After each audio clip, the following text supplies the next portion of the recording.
দিয়ে চাপা দিয়ে দেবো।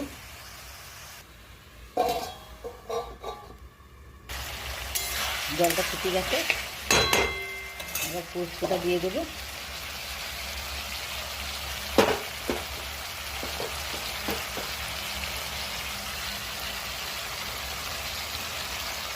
পোস্তের বাড়িটা ধুয়ে একটু অল্প জল দেবো,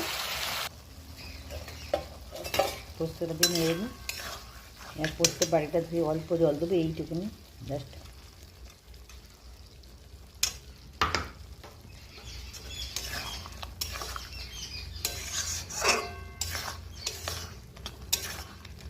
এবার এটা কমিয়ে একদম গ্যাসের আঁচটা লো করে দিয়ে এটা চাপা দিয়ে শুকনো হবে।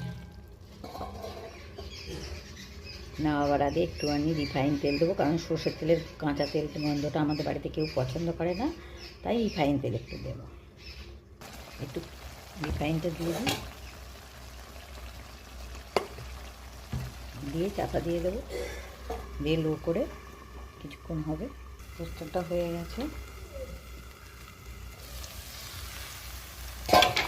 দেখুন লুকটা কীরকম হয়েছে। আলু পোস্ত গরম ভাত, নিজের ডালের সাথে টকে